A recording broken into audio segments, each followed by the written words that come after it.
Bismillahirrahmanirrahim. Assalamualaikum warahmatullahi wabarakatuh. Bertemu lagi dengan Ibu di pembelajaran kimia. Di pembelajaran kimia praktikum virtual untuk kelas 11 MIPA. Baik, untuk kali ini kita akan melanjutkan praktikum masih termokimia, tapi kalau ini yang bagian keduanya.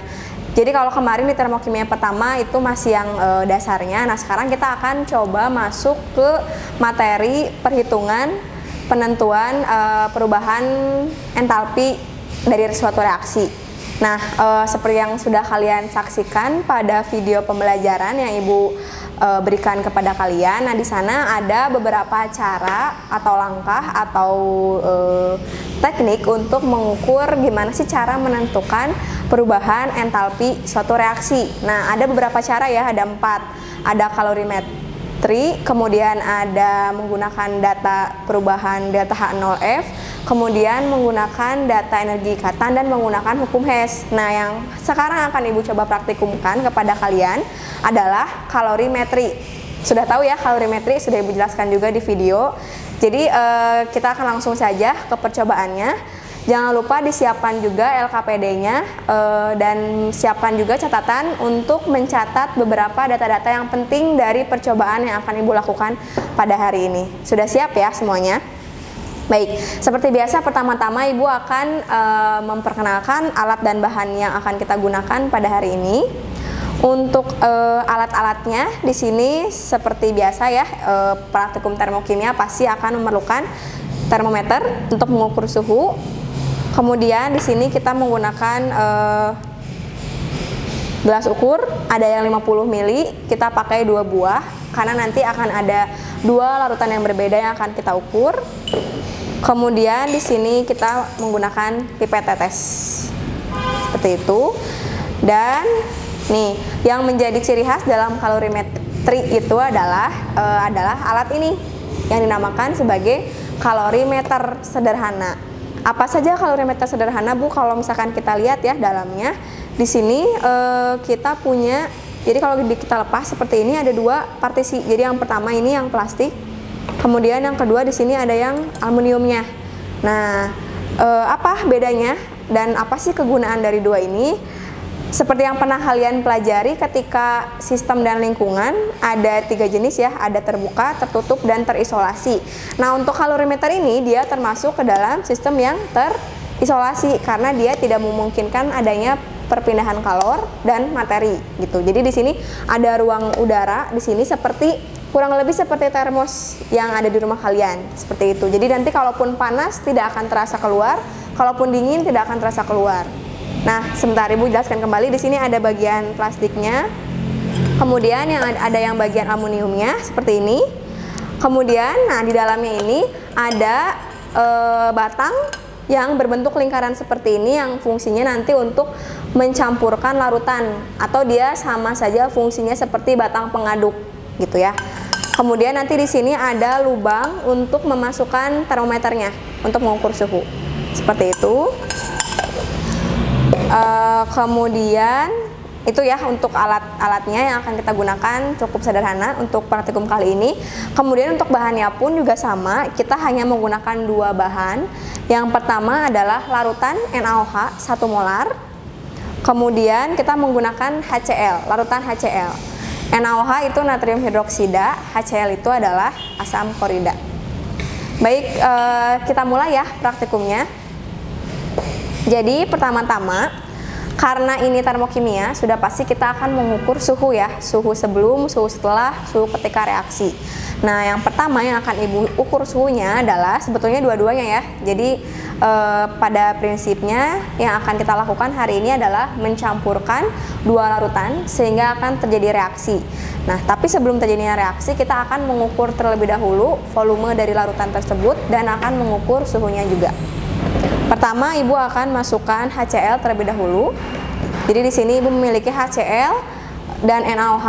Tuliskan di LKPD konsentrasinya masing-masing 1 molar atau 1 m, baik HCl maupun NaOH. Sekarang Ibu akan coba mengukur HCl. Kita akan menggunakan HCl sebesar 50 mili. Ya, kita akan masukkan dan kita akan mengukur volumenya sampai 50 ml. Nah, sekarang kita untuk memastikan dia tepat 50 ml, kita bisa menggunakan pipet tetes, entah untuk menambahkan ataupun untuk mengurangi. Posisi mata kita harus lurus. Nah, kebetulan ini sudah tepat 50 ml, seperti ini ya. Nanti bisa dilihat secara lebih dekat. Ini HCl 50 ml. Pertama-tama ibu akan ukur suhunya terlebih dahulu.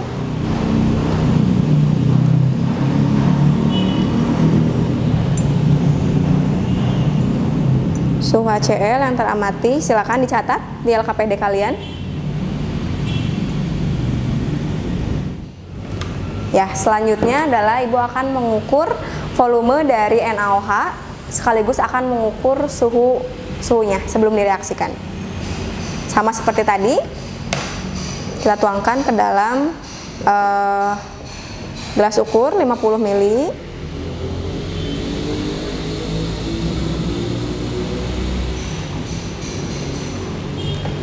Untuk memastikan seperti tadi kita bisa menggunakan pipet.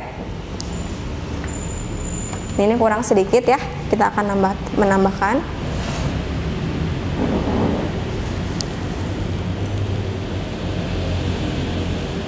Ya. Sudah. Lalu kita akan ukur suhu awal dari NaOH 1 molar.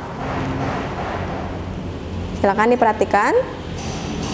Lalu kalian catat di LKPD masing-masing. Ya, baik, setelah tadi kita mengukur HCl 1 molar sebesar 50 ml, NaOH 1 molar sebesar 50 ml juga. Jangan lupa dituliskan di LKPD terlebih dahulu. Nah, selanjutnya adalah kita akan mereaksikan kedua larutan ini ke dalam kalorimeter. Bisa dipahami ya? Jadi sekarang adalah langkahnya kita akan melarutkan atau mencampurkan kedua larutan tersebut ke dalam kalorimeter. Nah, sebelumnya ibu akan menyiapkan terlebih dahulu termometernya, masukkan ke dalam lubang yang terdapat dalam penutup kalorimeter. Oke, jangan terlalu sampai dasar, cukup kira-kira saja ya, jangan sampai ke dasar dari aluminiumnya. Baik, seperti ini ya, kira-kira posisinya seperti ini. Kemudian, nah sekarang kita akan reaksikan secara bersamaan keduanya. Jadi di sini kita geserkan dulu sedikit. Ya, ibu akan campurkan kedua larutan tersebut ke dalam kalorimeter. Setelahnya ibu akan langsung menutup dan kemudian akan mengaduknya menggunakan batang pengaduk. Oke, ibu mulai ya.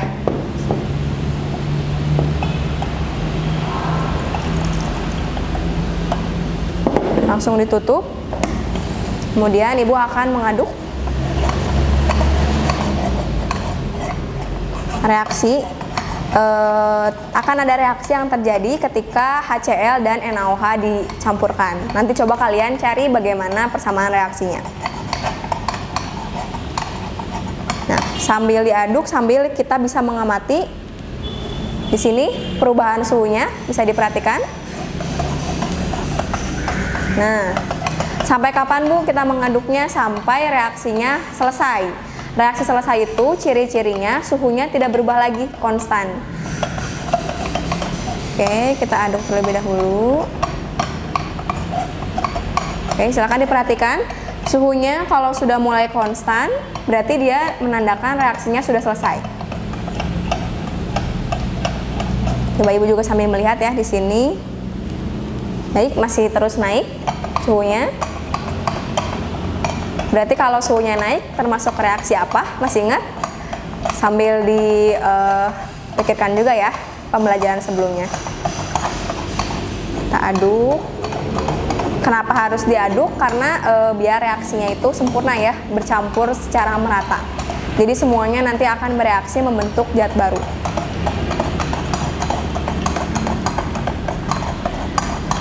Oke, silakan diperhatikan sampai suhunya sudah konstan dan tidak naik lagi, berarti itu dinamakan sebagai suhu akhir. Suhu reaksi maksud Ibu. Suhu yang tadi kalian amati itu adalah suhu reaksi. Nah, sebetulnya nanti ketika reaksi ini berakhir, suhunya akan kembali lagi ke suhu normal, ke suhu awal. Nah, tapi yang kalian masukkan ke dalam data adalah suhu yang tadi ya, yang terakhir. Jadi untuk percobaan kali ini kalian sudah dapat beberapa data, ada volume larutan, ada konsentrasi larutan, ada suhu awal, dan ada suhu akhir reaksi.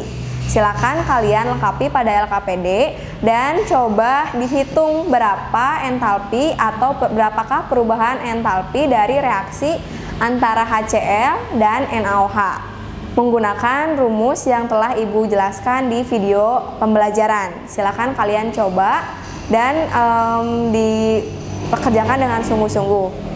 Dan coba kalian cari tahu reaksi apakah dinamakan reaksi apakah? Reaksi antara HCl dan NaOH. Cukup sekian untuk praktikum pada hari ini, semoga bermanfaat dan silakan dilengkapi di bagian LKPD dan kemudian untuk dikumpulkan nanti di aplikasi Edmodo. Sampai bertemu lagi di praktikum selanjutnya. Jangan lupa di like, komen, dan subscribe YouTube channel sekolah ya, biar nanti yang lain bisa melihat juga dan bisa bermanfaat juga untuk teman-teman kalian baik di sekolah, di SMA 6 ataupun di luar SMA 6. Sampai ketemu lagi. Assalamualaikum warahmatullahi wabarakatuh. Dadah.